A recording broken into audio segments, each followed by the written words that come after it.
وفادار ہے علماء دیوبند، اسلام کے غمخوار ہے علماء دیوبند، آقا کے وفادار ہے علماء دیوبند، اسلام کے غمخوار ہے علماء دیوبند۔ اللہ کے محبوب کے اور دین مبی کے، اللہ کے محبوب کے اور دین مبی کے حقدار یہ طالب علم آئے اور اپنا انعام لے جائے۔ اس کے بعد میں پروگرام کو آگے بڑھاتے ہوئے مدرسہ حاضہ کے ایک اور طالب علم محمد اویس ابن محمد اعجاز کو دعوت دیتا ہوں کہ یہ بچہ آئے اور قرآن کریم کی فضیلت کے موضوع پر اپنی تقریر پیش کرے۔ محمد اویس ابن محمد اعجاز۔ السلام علیکم ورحمۃ اللہ وبرکاتہ، نحمدہ ونصلی علی رسولہ الکریم، اما بعد، فاعوذ باللہ من الشیطان الرجیم، بسم اللہ الرحمن الرحیم، ذالک الکتاب لا ریب فیہ ھدی للمتقین، وقال النبی صلی اللہ علیہ وسلم خیرکم من تعلم القرآن وعلمہ۔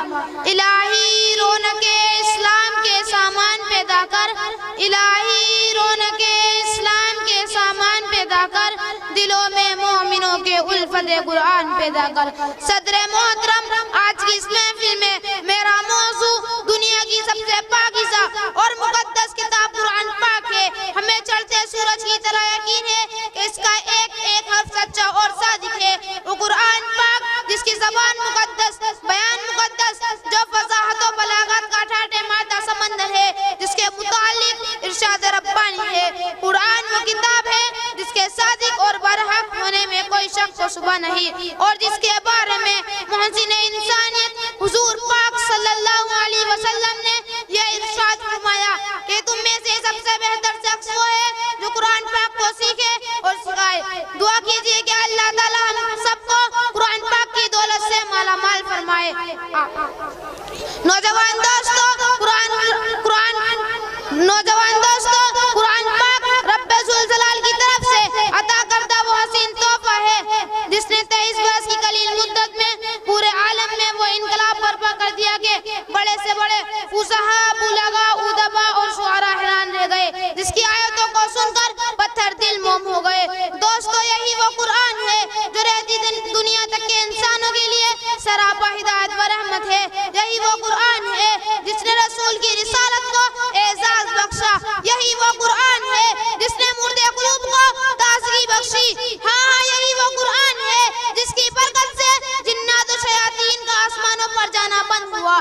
یہی وہ قرآن ہے جس کی برکت سے عزت و رفعت کے سامیانے گڑ گئے۔ یہی وہ قرآن ہے جس کی بدولت محبوب حقیقی کی رضا نصیب ہوتی ہے۔ یہی وہ قرآن ہے جو سچائی اور امانتداری کا درس دیتا ہے۔ یہی وہ قرآن ہے جس کی بدولت عمر فاروق رضی اللہ عنہ کو ایمان نصیب ہوا۔ یہی وہ قرآن ہے جس کی نظیر پیش کرنے سے ساری دنیا عزیز و قاصر رہی۔ یہی وہ قرآن ہے جس کا مثل پیش کرنے سے عرب کے فصیح و بلیغ زباندانی کا دعویٰ کرنے والوں نے گھٹنے ٹیک دیے۔ یہی وہ قرآن ہے جس کی تلاوت میں دلوں کے واسطے فرحت و بشاشت ہے۔ یہی وہ قرآن ہے جس کی حفاظت کا وعدہ خود خالق کائنات نے فرمایا۔ یہی وہ قرآن ہے جس نے ذہنی قوتوں کو جلا بخشا۔ یہی وہ قرآن ہے جس کی برکت سے اچھلے چمن میں بہار پیدا ہوئی۔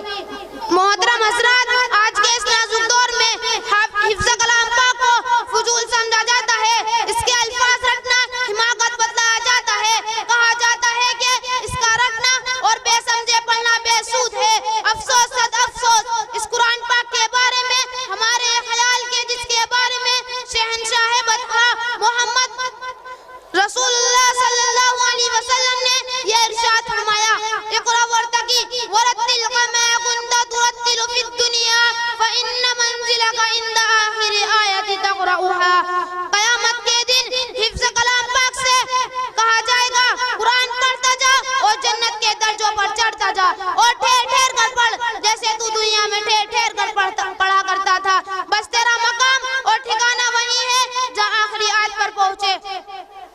یاد رکھو، یہ قرآن دنیا کی سب سے بڑی نعمت ہے۔ یہ زمین و آسمان، چاند، سورج، ستارے کوئی اس نعمت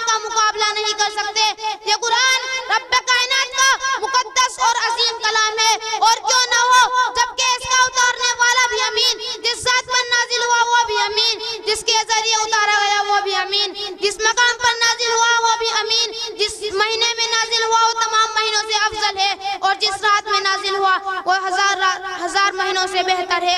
اللہ کا یہ مقدس اور پاکیزہ کلام تمام کلاموں سے افضل اور برتر ہے۔ حدیث پاک میں آتا ہے فضل کلام اللہ سائر الکلام کفضل اللہ علی خلقہ،